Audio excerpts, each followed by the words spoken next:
संसद में एक कांग्रेस का नेता खड़ा होता है और क्या बोलता सुनिए।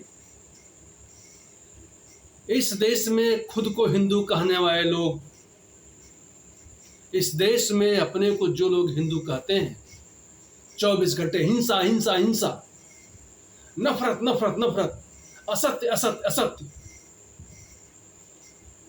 और वहां पर बैठे कांग्रेस के नेता बोलते हैं छेम छेम छेम छेम। धिक्कार है तुम लोगों पर हिंदुओं।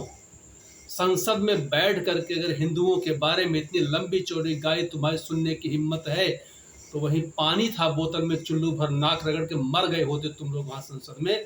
तुम लोग कितनी भी शर्म नहीं आई। एक बेशरम नेता जो हिंदुओं को, पूरे समाज को गाली दे रहा है वहां खड़ा होकर के संसद में, उसका ना तुम विरोध कर पाए, ना तो उसका तुम खंडन कर पाए, और ना वहां से संसद से वॉकआउट कर पाए।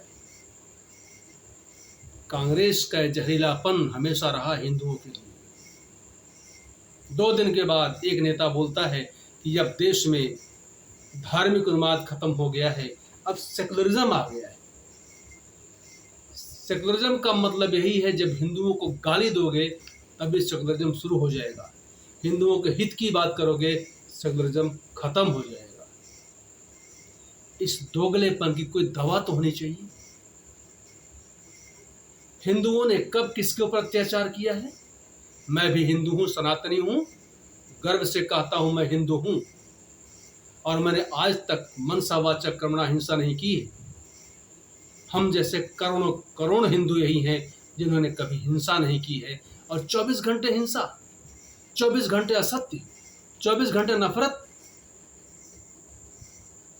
अरे बेशरम नेता जिसने कहा है कि देख लो तुम्हारे इस तरह के विषैले बयान के बाद, जिससे तुमने इतने लोगों के मन में डर पैदा कर दिया है, इतने लोगों के मन में तुमने खौफ पैदा कर दिया है, इतने लोगों के मन में तुमने नफरत पैदा कर दी है।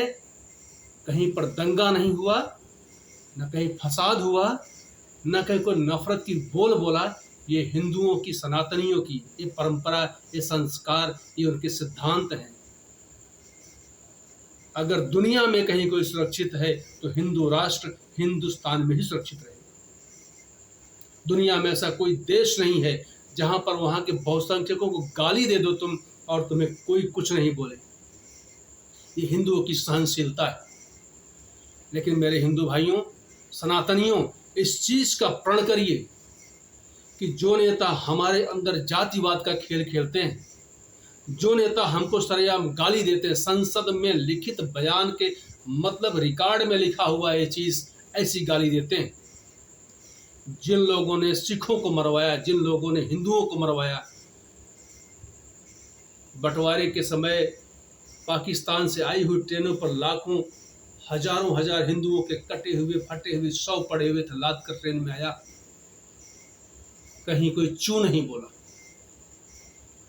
बेशर्मी की हद है। ऐसा मत करो तुम लोग। और कांग्रेस के या किसी भी पार्टी के, भारतीय जनता पार्टी के जितने भी वहां पर सांसद हिंदू बैठे थे, उन सबको शर्म आनी चाहिए। और ऐसे मौकों पर आप लोग चुल्लू भर पानी जरूर रखिएगा अपने पास, आपको काम आएगा। लेकिन नहीं, न शर्म है, न लाज है, न हया है। क्या करेंगे आप? कांग्रेस के हिंदू नेता हिंदू नहीं है, सपा के हिंदू नेता हिंदू नहीं है, शिवसेना के हिंदू नेता हिंदू नहीं है। सबको मजा आ गया, सबने सेम सेम कहा। ये क्या यही हमारे संविधान का फंडामेंटल है?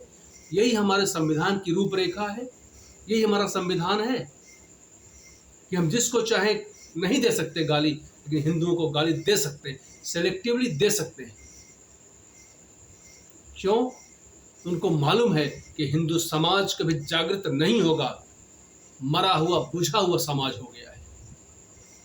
अगर आप नहीं खड़े हुए तो आने वाले दिनों की दुर्दशा उस नेता ने संसद में बयान देकर के दिखा दिया कि हिंदुओं, तुम्हारे लिए कितना जहर उनके मन में भरा हुआ है। हिंसा तुम करो, नफरत तुम करो, असत्य तुम बोलो 24 घंटे। इतनी जिल्लत सहने के बाद अगर हिंदू समाज, सनातन समाज एक न हुआ तो आने वाले कुछ समय जो है भविष्य में आपके लिए बहुत खतरनाक होंगे। सावधान हो जाइए। जय श्री राम।